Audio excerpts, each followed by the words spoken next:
Good morning friends. तो स्वागत है आपका आज के लेक्चर में। आज जो है हम जो देखने वाले हैं वो कल मैंने जो है कुछ इंपॉर्टेंट फैक्ट लिए थे इन्वायरमेंट के, और आज ये जो है दूसरा लेक्चर है इंपॉर्टेंट फैक्ट के। तो आज हम देखेंगे कुछ इंपॉर्टेंट कन्वेंसन, जैसे आपका बेसल कन्वेंसन हो गया, रोटरडैम कन्वेंसन हो गया, बमाको जो है कन्वेंसन हो गया। इसके अलावा कुछ सोर्स देखेंगे कार्बन डाइऑक्साइड प्रोड्यूस होने का। इसके अलावा कुछ इम्पॉर्टेंट पॉइंट देखेंगे, टर्मिनोलॉजी जो कि पूछी जाती है बार बार क्वेश्चन के माध्यम से, और बैक्टीरिया देखेंगे कौन कौन से जो कि नाइट्रोजन साइकिल में यूज़ किए जाते हैं। इसके अलावा कुछ कॉटन गोआ जो है वो प्रोटोकॉल देखेंगे।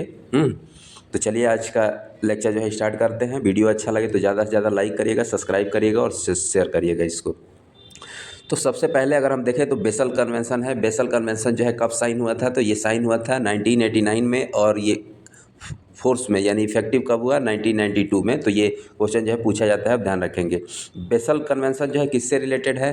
तो ये जो है आप देख सकते हैं कि रिलेटेड है transboundary movement of hazardous waste, यानी कि जनरली जो है ये क्या करता है? तो ये stop the dumping of hazardous chemical from the develop to developing country. आप जानते हैं कि जो डेवलप कंट्री हैं वो जो है वहाँ पे डेवलपमेंट ज़्यादा है, इंफ्रास्ट्रक्चर ज़्यादा है, और डेवलपमेंट एक्टिविटी भी जो है ज़्यादा होती रहती है, इंडस्ट्री भी ज़्यादा है, इससे जो है वेस्ट भी ज़्यादा होगा। आप देखेंगे कि जो है कार्बन डाइऑक्साइड रिलीज़ के मामले में जो है चाइना है, फिर यूएस है, फिर जो है इंडिया है। तो जैसे जितना ही डेवलप्ड कंट्री होगी उतना ही हजार्डियस वेस्ट भी आपका होगा। तो ये आप बात ध्यान रखेंगे। तो उसी वेस्ट को जो है डेवलप कंट्री क्या करती हैं कि ये डेवलपिंग नेशन में जो है उस वेस्ट को डंप करने का काम करती हैं। तो इसी को रोकने के लिए जो है बेसल कन्वेंशन आया था। और इसमें अगर हम देखें तो जो पॉल्यूटेंट है वो केमिकल पॉल्यूटेंट हैं। और इसके अलावा इसमें जो है रेडियो एक्टिव जो वेस्ट होते हैं उनको नहीं इंक्लूड किया गया था। आगे चल के हम देखेंगे कि बमाकाऊ में जो है, बमाको कन्वेंशन में जो है वो उसको इंक्लूड कर लिया गया था, रेडियो एक्टिव वेस्ट को। ठीक है। तो ये क्या करता है, आप याद रखेंगे कि stop the dumping of hazardous chemical from the develop to developing nation. Main जो है इसका एम यही है। फिर अगर हम नेक्स्ट देखें तो नेक्स्ट कन्वेंशन जो है आपका रोटरडैम कन्वेंशन है। ये जो है साइन हुआ था कब? तो 1998 में, और ये इफेक्टिव में आया था कब? 2004 में। आप ध्यान रखेंगे। और इसके लिए यानी कि डंपिंग के लिए जो है आप ये जो है लीगली बाइंडिंग जो है एक कन्वेंशन था, जो कि अगर आप डंप करना चाहते हैं तो उसके लिए आपको जो है प्योर इन्फॉर्म्ड कंसेंट चाहिए, प्रोड्यूस चाहिए for certain hazardous chemical and pesticide use in industrial trade. यानी कि अगर आप जो है डेवलप कंट्री से और डेवलपिंग कंट्री में जो है हजार्डियस वेस्ट को डंप करना चाहते हैं तो उसके लिए आपको प्योर कंसेंट चाहिए, और उसके बदले जो है आपको कुछ फंडिंग भी करनी पड़ सकती है डेवलपिंग कंट्री को, ताकि वो अपने इन्वायरमेंट पॉल्यूट होगा तो उसको कंजर्व करने के लिए कुछ ना कुछ करेगा, एफॉरेस्टेशन की एक्टिविटी करेगा या कुछ करेगा, तो उसके लिए जो है इनको फंडिंग भी करनी पड़ती थी। तो नेक्स्ट कन्वेंशन जो है आपका बमाको कन्वेंशन है। बमाको कन्वेंशन जो है वो साइन हुआ था 1991 में, और ये क्या करता है? ये जो है it control the transboundary movement of management of hazardous waste, यही है। लेकिन इसमें इंक्लूड हो गया है radioactive waste. Radioactive जो वेस्ट है उसको भी इंक्लूड कर लेता है बमाकाऊ, आप ध्यान रखेंगे। और ये अफ्रीका में ही ये आपका है। ठीक है।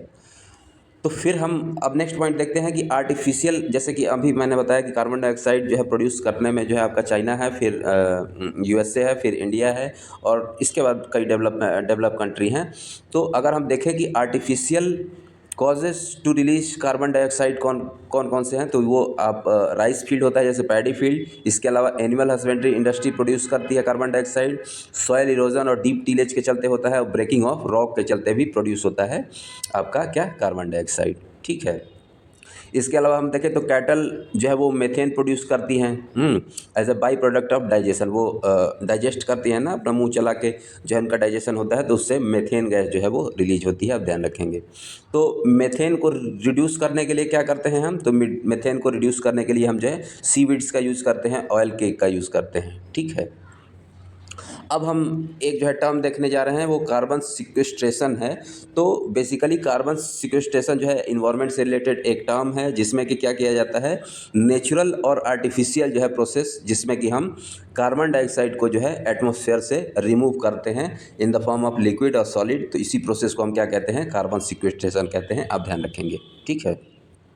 ये वीडियो जो है आपके आने वाले एग्ज़ाम यूपी पीसीएस 25 और आरओ 2023, इसके अलावा यूपी लोअर पीसीएस, यहाँ तक कि आप मेंस भी लिखने जा रहे हैं, तो ये नोट्स जो है और ये पॉइंट जो है आपके आंसर राइटिंग में मदद कर सकते हैं। तो ज़्यादा से ज़्यादा इसको लाइक करिएगा, सब्सक्राइब करिएगा और शेयर करिएगा।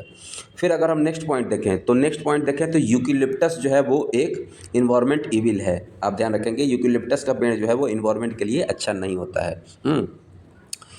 अब अगर हम देखें कि एक टर्म है जो कि इकोसिस्टम, तो इकोसिस्टम जो है वो कौन दिए थे इसका कॉन्सेप्ट? इकोसिस्टम जो टर्म है इसको जो है कॉइंड किए थे एजी टेंसले। क्वेश्चन डायरेक्टली पूछा जाता है कि the term ecosystem was coined by whom, तो आप याद रखिएगा कि एजी टेंसले। ठीक है। फिर अगर नेक्स्ट देखें तो इकोटोन क्या होता है? तो इकोटोन बेसिकली एक रीजन होता है जो कि दो आपका बायोलॉजिकल कम्युनिटी के बीच में जो होता है वो आपका इकोटोन होता है।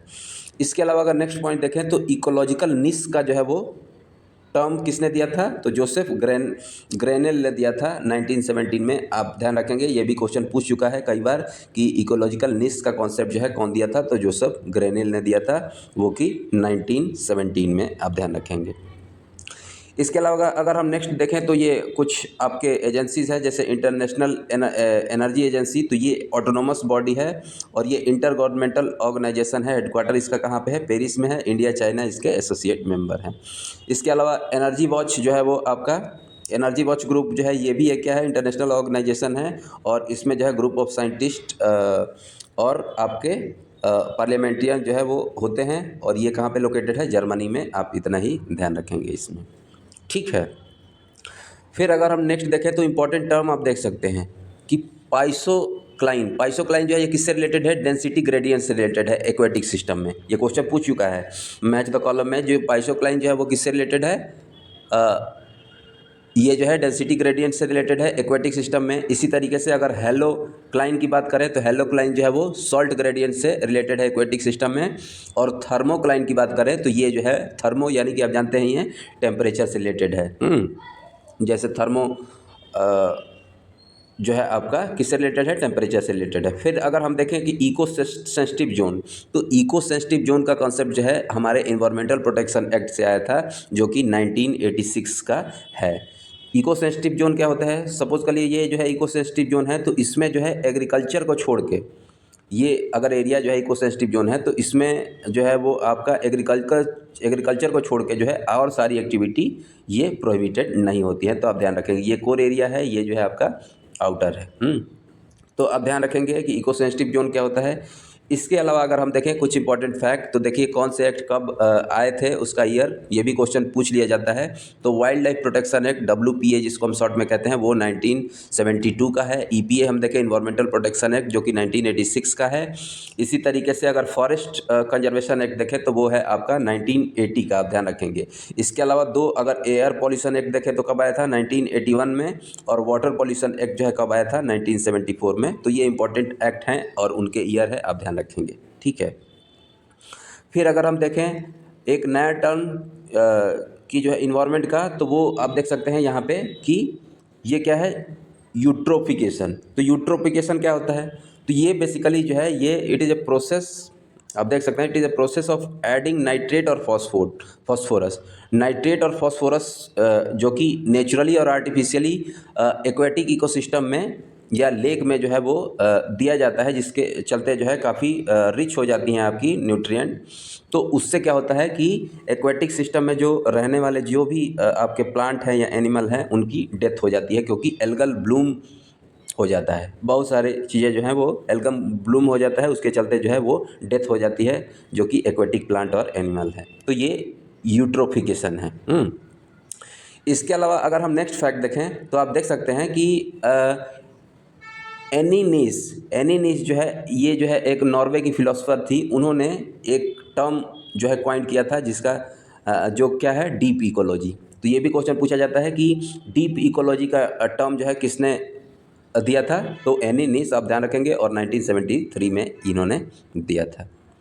अब अगर हम देख लें कि मिनिमम आपका इकोलॉजिकल फुटप्रिंट क्या होता है, तो minimum area of the land required to complete sustain of a life of a person, उसी को हम क्या कहते हैं, इकोलॉजिकल फुटप्रिंट कहते हैं। और उसकी यूनिट जो है किस में मेजर की जाती है, तो ग्लोबल हेक्टेयर में मेजर की जाती है। एनवायरनमेंट में ये पूछ लिया जाता है कि इकोलॉजिकल फुटप्रिंट का जो है वो यूनिट क्या है, तो ग्लोबल हेक्टेयर आप ध्यान रखेंगे। इसके अलावा अगर हम नेक्स्ट फैक्ट की बात करें तो इकोलॉजिकल ट्रांजिशन का कॉन्सेप्ट किसने दिया था, तो जॉन डब्ल्यू बेनेट ने दिया था। अब ध्यान रखेंगे, जॉन डब्ल्यू बेनेट ने इकोलॉजिकल ट्रांजिशन का टर्म जो है पहली बार यूज़ किया था।